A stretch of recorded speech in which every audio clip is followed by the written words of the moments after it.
And we welcome you back to 757 Saturday Sports Talk. Like, share, and subscribe to our YouTube channel on CoVA Sports TV. And we have a special guest with us. He is the Hall of Famer, ESPN Major League Baseball analyst, back with us again. He joins us every year, and he's so kind with his time. The one and only Tim Kurkjian. Tim, thanks for joining us. And correct me if I'm wrong, because I've heard you mention this on a couple other platforms, I believe, with the great Tony Kornheiser on his show as well. You're now doing, is it a podcast with your son? Tell us all about that. That's pretty cool. Yes, thank you. My son, Jeff, who's 30, he's a radio talk show host in Philadelphia. He does morning radio, but it's music talk, not sports. So we do our own podcast now. It runs every Tuesday. It's called Is This a Great Game or What? It is joyful. It is playful. It is respectful. We have no hot takes on the show. We're not breaking any news. We're just trying to explain our love for the game. This podcast is all about laughing and learning about baseball because it's the best game ever. My son loves it.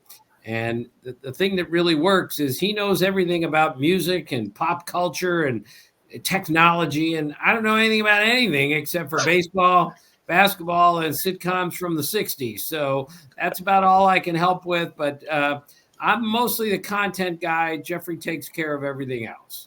So of all the wonderful things you've done in your legendary career, from covering so many, amazing athletes, television, radio, print, Hall of Fame, where's that on your list? Because getting a chance to do a podcast with your son and talk baseball has to be pretty special for you. Yeah, I didn't think anything could top going into Cooperstown in the writer's wing, but this has topped it for me because, again, when you get to work with your son, and he's so good at this, and we enjoy it so much. And tomorrow, Sunday, we're doing a live stream from Citizens Bank Park in Philadelphia.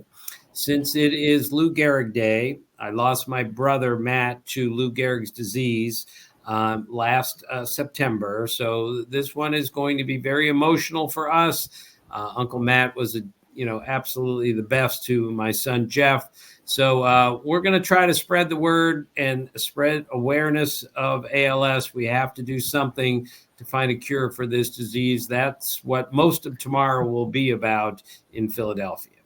No question. Great cause there. As we talk with Tim Kurkjian here on 757 Saturday Sports Talk. And as you can see on our screen, Ed is going to ask Tim now about his New York Yankees because he's wearing the shirt and he's obsessed with them, Tim. Tim, first of all, great to have you on again. We appreciate you every single time. You're our best that we ever have had. And we hang our hat on having you. When we advertise and talk about our show back when it was on ESPN Radio podcast, we say we have Tim Kurkjian, and people say, how you get him? We've already got 3 questions that have been sent in for Tim, which we'll get to before we let him run. But go ahead, Ed. But I want to know, and also, Tim's got to remember this, okay? You got the book? One of your books, Tim. Now, this is not the only one you have. You have some other ones out there, right? That's my third book. Is this a great game or what? Is my second book, and that's the name of the podcast. I'm Fascinated by Sacrifice Flies, my third book. And Ed, when I write a fourth book, the 2024 Yankees might be heavily involved in that because they are really good. Aaron Judge just finished one of the greatest months that he's ever had. He had 14 homers and 12 doubles. Albert Bell, 1995, is the only player ever to have 14 homers and 12 doubles in 1 month. He had 26 extra base hits. Only DiMaggio and Gehrig had a month in Yankee history with more extra base hits. And he isn't even the best player on the team right now, even though he was in May, because Juan Soto has been absolutely brilliant from day one there. He has changed that offense. They were 27th, I want to say, in the league in on-base percentage last year. They're first this year, in part because Juan Soto showed up and showed everyone, including Aaron Judge, this is what a professional at bat looks like every single time. It's amazing how good he is, and he's only 25 years old. They are a demonstrably better offensive team than they were last year. But more important, their pitching has been great. Luis Gil was going to be the pitcher of the month in May. He wasn't even supposed to be on the team. He's only on the team because Garrett Cole got hurt, and now they're going to get Garrett Cole back in the middle of June. There is nothing not to like about the Yankees right now.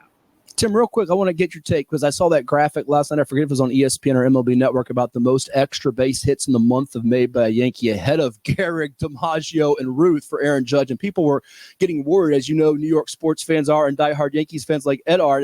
Something wrong with Judge. The weather was cool. He heated up as we knew he would. Is it possible, and there's a lot of great players in both leagues. You know about Gunnar Henderson with the Orioles, Jose Ramirez with the Guardians, who have been a terrific story here with the first-year manager and Stephen Vogt, Kyle Tucker with the Astros, the National League. But is it possible that both leagues have 1-2 in the MVP voting, 2 players from the same team with Betts and Ohtani, or Ohtani Betts with the Dodgers, and then the Yankees with Soto Judge or Judge Soto? Is that possible in your eyes? Yes, that has happened before. In 1968, Denny McClain won the MVP, and Bill Freehan, his catcher, finished second. That's the only time in baseball history that a pitcher and a catcher have finished 1-2 in the MVP voting. So this thing about stealing votes from each other, I totally understand how that works, but I think right now it's Soto Judge in the American League, and I think it's Betts Ohtani in the National League, and it could stay that way. This is the beauty of the voting. I've been a voter for 40 years on these things, and it's really difficult. And this will be a really difficult year because there are about 7 or 8 really good candidates, especially in the American League right now. Well, obviously, Tim, you started off talking with the Yankees, and I know we can't spend the whole show on the Yankee, but my thing is, we're doing well. I say we, like I'm a part of the team, but now we just lost Schmidt with the hope that we'll get Cole back soon enough. Carlos Rondon has finally earned a little bit of his money at the very least. And of course, you mentioned Hill from what he's been doing. The other big talk that's coming on, and I don't think it's main, is will the Yankees keep Soto? They talk about, he's a Steve Burrows guy, which is a whole other story. But obviously he's open to it, but we do know he's going to get a Megatron type contract. And I know it's way too early to even think about it and not even obsessed with it. I think the Yankees have a great chance of keeping him. What your opinion on that subject? Yeah, first off, you're right. It's way too early. And second, I think they have a great chance of keeping him for this reason. If he has an MVP season, if they go to the World Series, if they win the World Series, how in the world are they going to justify letting a historic young player get away at age 25, 26? I don't see how they're going to be able to justify it. They're going to have to give him more than anybody else. It's going to start with a 5, and they're going to go from there. And Scott Boras is going to drive the hardest bargain. He's going to make sure that Soto gets to free agency so more teams can bid. But when you're the Yankees and you haven't been or won since 2009 to the World Series, this isn't good enough when you're the Yankees. And if he's the reason that they win this year, I can't imagine how they could possibly justify letting him get away. But it's Scott Boras, it's free agency, and we know anything is possible. All right, let's go to some questions for Tim Kurkjian, the Hall of Famer, ESPN Major League Baseball analyst with us here on CoVA Sports TV, 757 Saturday Sports Talk. Scotty in Richmond wants to know, what can my Orioles do to get to the World Series? Can they possibly pry away Mason Miller from the Oakland A's for the bullpen? And interestingly enough, he's probably one of the hot targets for teams, even Ed's Yankees as well, Tim, for the trading deadline, because I remember the game just a few Fridays ago where Craig Kimbrell, who's among the all-time leaders in saves, blew a save. Miller came in through gas. He's been electric, and the A's came back to beat the O's. Is that the only thing holding back Baltimore right now with Bautista hurt, that closer spot? Yeah, I think they're going to need some help, and I don't think Mason Miller is out of the question. That guy is great. He throws 104 miles an hour with elite command. He's unhittable when he's right. He has maybe the best stuff in Major League Baseball right now. And the Orioles have enough in their minor league system to go get somebody like him. It's going to be wildly expensive. But once you won 101 games like they did last year, then you bring in Corbin Burns, maybe just on a rental. You can't just be good this year. You have to be a champion. And I think the Orioles are going to go for it. But before they get to their bullpen, they've had a bunch of injuries to their starting rotation. John Means, Tyler Wells, Kyle Bradish was out early. They've got to, and and Grayson Rodriguez was hurt. So they've got a lot of work to do to put that rotation back together with all the injuries. I think they will, and I think they'll go get a closer before the trade deadline. Another quick question we'll slide in here before Ed jumps back with us. Bobby in Norfolk wants to know, how do the Mets fix the mess they're in right now? Mets have won a couple here against the Diamondbacks, but they've won a lot of games, especially in the month of May, Tim. Yeah, they're in a lot of trouble. They were 10-20, I believe it is, in May. They lost 4 games in 1 month that they led into the 9th inning. And Edwin Diaz, their great closer from 2 years ago, has been anything but great, and he's on the injured list. Their starting pitching without Kodai Senga just hasn't been the same. And they're still a good offensive team, but not a great offensive team. And they are in the wrong division, even with the dilapidated Braves without Strider and now Acuna Jr. The Braves are way better than the Mets. And so are the Phillies. If the Mets get to 500 and start to build for next year, which they might try to do. They have some very interesting pieces they could move. I think that's the best way to go. I'm surprised they played as poorly as they have, but they played better lately. They're going to come out of this. They're going to finish 500, but they're not going to make the playoffs from what I can see. Yeah, very tough to do with the Phillies having an awesome year. The Braves, despite the injuries, in the Nationals showing much improved. We're talking with Tim Kurkjian, ESPN MLB Analyst. A few more minutes with him here, the Hall of Famer, on 757 Saturday Sports Talk on CoVA Sports TV. Like, share, and subscribe to our YouTube channel. Also available on Facebook, Instagram, X, or Twitter, as some call it still, VirginiaPreps.com, as well as Apple and Spotify. Ed? Tim, looking at the league in general, we talk Yankees, great start. This is what they wanted to do after last year's disaster. What are some of your other surprises, both good and bad? You're looking at teams like Cleveland and Kansas City doing really well. Houston, just what's going on with the Astros? Your pluses and minuses of the teams at this point. Yeah, the Mets are a minus. We just discussed them. The Astros are also. I'm really surprised how poorly the Astros have played, although they're starting to put it together, and they will be a very dangerous team as the season moves along. But they started the year with a really decimated starting pitching rotation with all sorts of guys hurt, led by Justin Verlander and others. Now they're finally starting to get healthy there. That tremendous back end of the bullpen was not tremendous for the first month, but that's starting to come around. And I still don't think they've started to hit yet. I mean, Yordan Alvarez, Alex Bregman are great hitters, and they haven't been great so far, but that's going to turn around also. So that's the team I look at and say, I'm surprised they've started this poorly. But you also identified all the other teams. I never saw the Guardians being this good. Stephen Vogt, the manager, has done a tremendous job, and mostly they've scored way more runs than I thought they would. I thought they would be a subpar offensive team, but led by Jose Ramirez, they've been really good. The Royals have been a big surprise. They just won 8 games in a row. They're in a little bit of a slide right now, but with Bobby Witt Jr., they are a team that I think is going to stay in the division race the whole season. And the Brewers are a big surprise on the plus side. I thought with all the offense and pitching that they lost in the offseason, and they lost a great manager, that they wouldn't be a real solid contender. And right now they're the best team in the NL Central, and that might not change the way they're playing right now. Yeah, I didn't see that one coming either, Ed.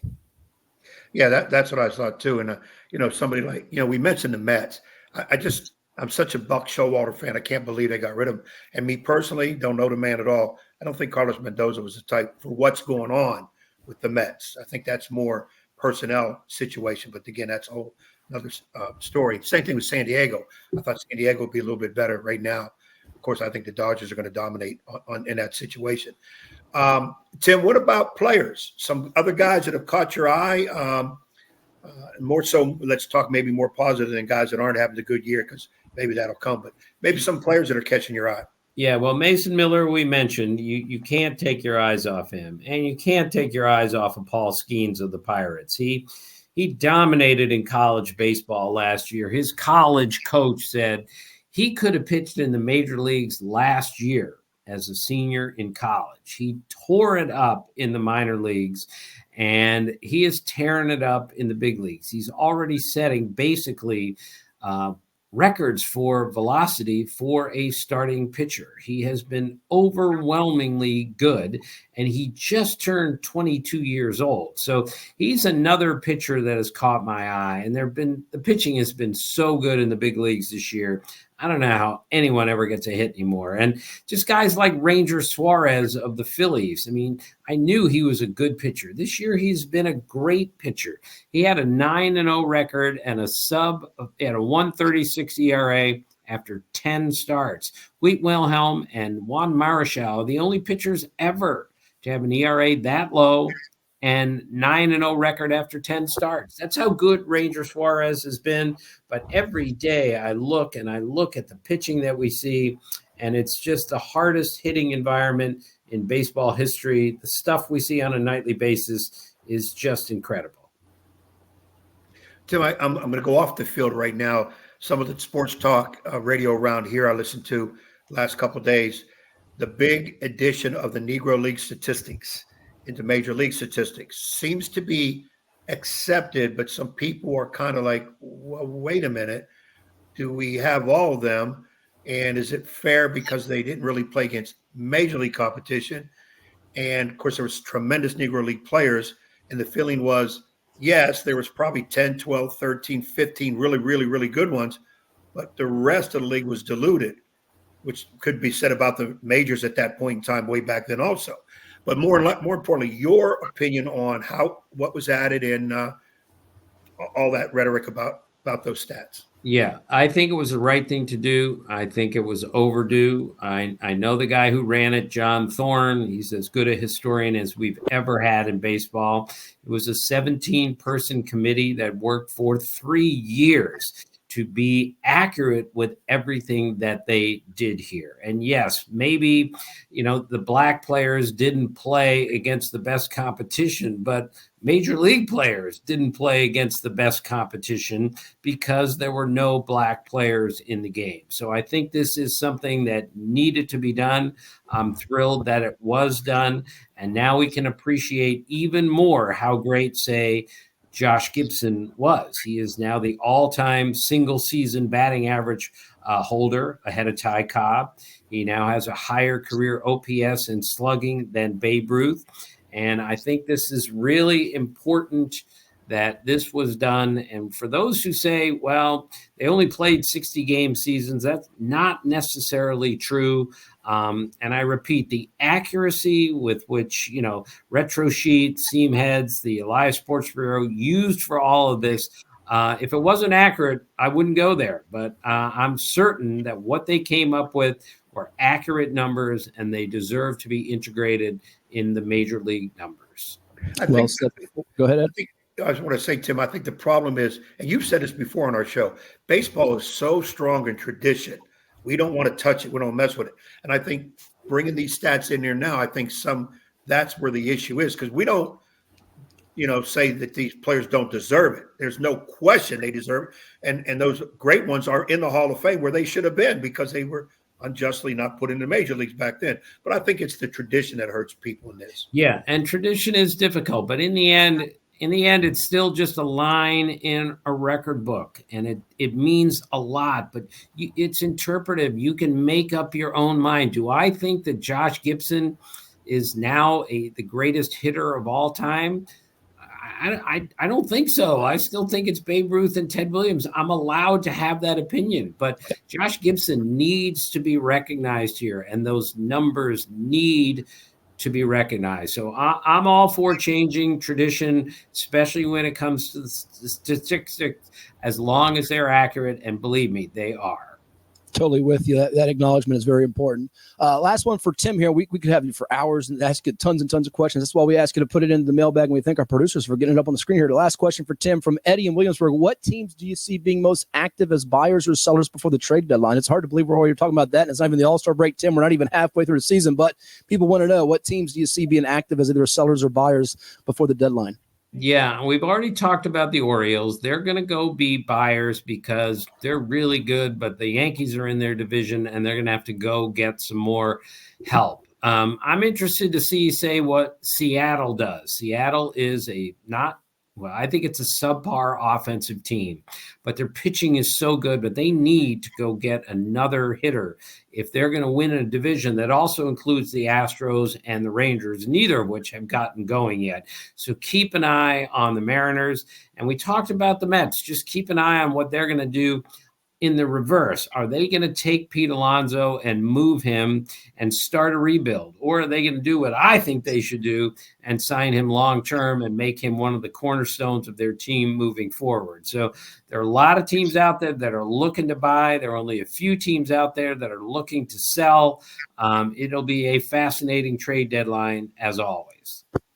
You can find his work everywhere. He does MLB Tonight, ESPN, baseball coverage, ESPN.com, ESPN Radio, and, of course, check out the podcast with Tim and his son. Always a pleasure, Tim. Enjoy the baseball weekend, and I'm sure we'll be in touch as we get closer and closer to the Fall Classic and we crown a champion. Okay, Matthew. Thank you, Ed. See you guys soon. Thanks, Tim. Thank you, Tim. That is the one and only Tim Kurkjian with us here, giving us so much time and great insight and info here on